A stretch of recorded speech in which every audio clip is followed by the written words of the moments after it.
and the man who built the wall and its initial stars, Harold Vogel. That was 5 decades ago, when the wall had 33 stars. By 2003, there were 80.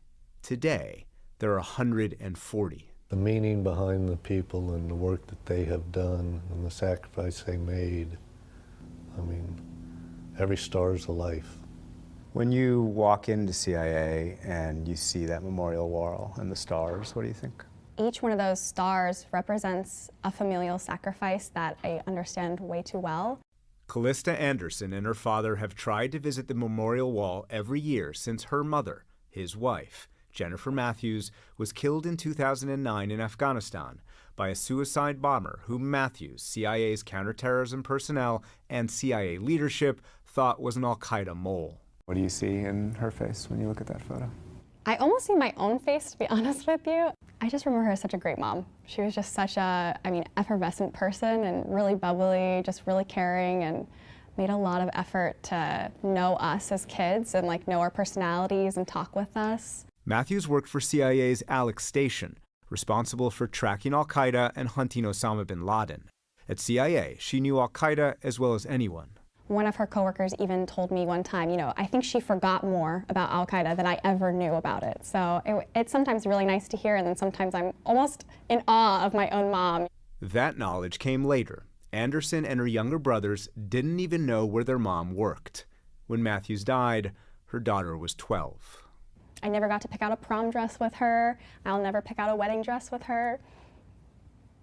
So things like that can be really difficult. But I'm extremely grateful for the grief because, as people say, it's an echo of lost love. So for me, I'll have the grief for the rest of my life. I don't think it'll ever go away, but I'm really grateful that I'm able to feel that because I felt so much love. Anderson has avoided dramatic depictions of her mother, including the film Zero Dark 30, as well as a CIA after-action report acknowledging lapses across the agency that contributed to the death of Matthews and 6 other CIA officers.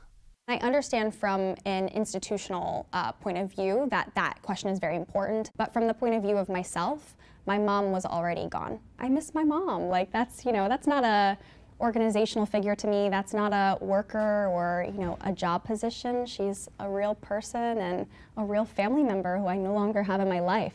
For my colleagues here at the agency, for me personally, the wall is not an abstraction. Each of those stars has a profound human story behind them.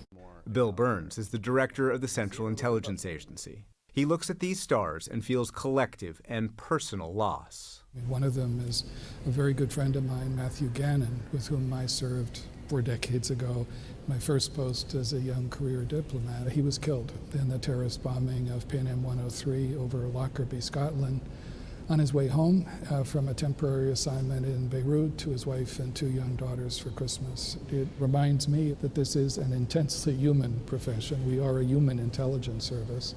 When CIA created the wall 50 years ago, the agency was under siege, accused of co-opting student groups and NGOs, training domestic police forces, and abuses in Vietnam. And in 1973, President Nixon fired Director Richard Helms for refusing to assist in the Watergate cover-up. His replacement, James Schlesinger, forced 7% of the agency to retire and was described as Nixon's revenge. Was the wall, in some ways, a rehabilitation?